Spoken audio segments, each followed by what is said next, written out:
Hi friends, welcome to our YouTube channel. ఈరోజు taste అదిరిపోయిన capsicum curry తయారు చేద్దాం రండి.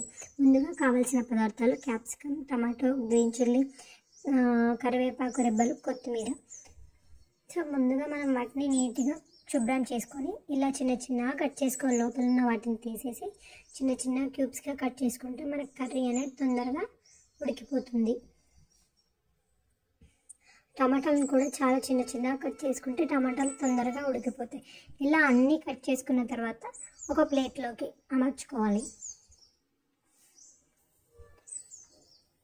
నెక్స్ట్ మనం స్టవ్ ఆన్ చేసి బౌల్ పెట్టేయాలి. బౌల్ వేడెక్కేంత వరకు వెయిట్ చేసి బౌల్ వేడెక్కాక అందులోకి 2 టేబుల్ స్పూన్ పల్లీలు, 2 టేబుల్ స్పూన్ నువ్వులు వేసాక అవి మంచిగా ఒక గోల్డెన్ కలర్ వచ్చేంత వరకు రోస్ట్ చేస్తూ ఉండాలి, మాడిపోకూడదు.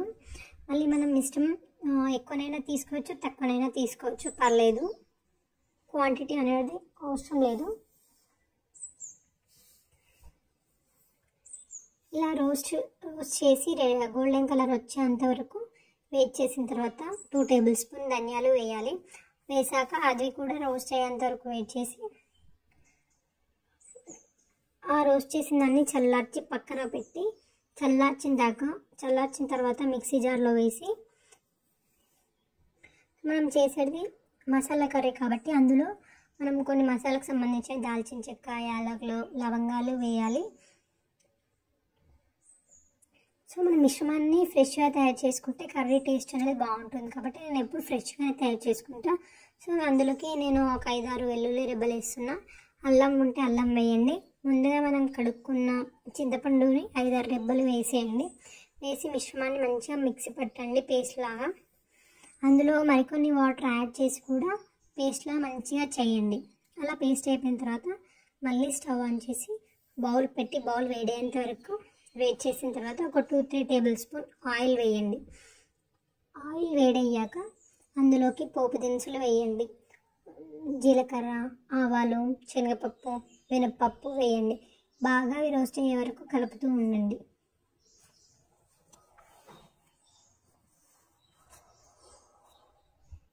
అది రోస్ట్ అయ్యాక కట్ చేసుకున్న ఉల్లిగడ్డ, కట్ చేసుకున్న పచ్చిమిర్చి, కళ్యామాకు వేయండి.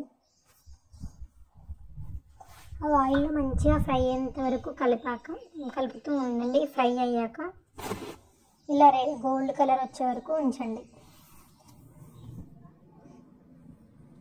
ఇందులోకి తగినంత పసుపు. సో నేను అక్కడ అల్లం వెల్లుల్లి పేస్ట్ వేయలేదు కాబట్టి నేను ఇక్కడ అల్లం వెల్లుల్లి పేస్ట్ వేస్తున్నాను. ఈ రెండు బాగా మిక్స్గా కలపండి.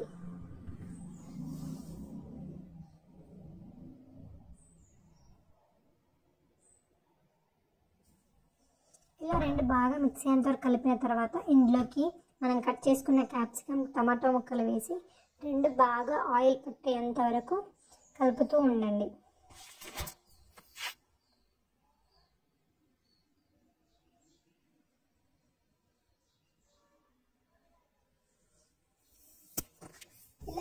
ఇలా అన్నీ మొత్తం మిక్స్ అయ్యేంత వరకు కలిపిన తర్వాత ఒక 5-6 నిమిషాలు చిన్న ఫ్లేమ్లో పెట్టి మూత పెట్టేసి ఉంచండి.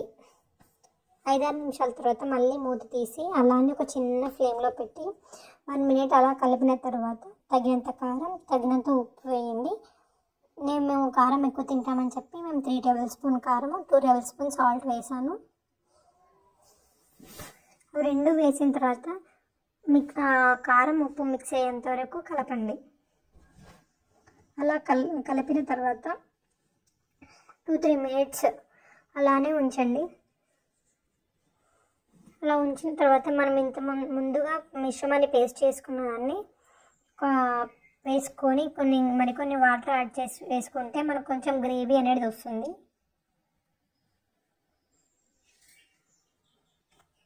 సో ఇలా 5-10 మినిట్స్ పెట్టుకొని చిన్న ఫ్లేమ్లో పెట్టుకొని మూత పెట్టేసుకోవాలి. తర్వాత మూత తీసే వరకు మనకు ఆయిల్ అనేది పైకి వస్తుంది, గ్రేవీ కూడా థిక్గా అవుతుంది.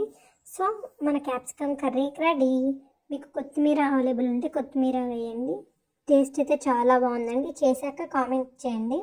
మీకు మరికొన్ని ఇలాంటి వీడియోస్ కావాలంటే మన ఛానల్ సబ్స్క్రైబ్ చేసుకోండి, లైక్ చేయండి, షేర్ చేయండి. Thank you for watching.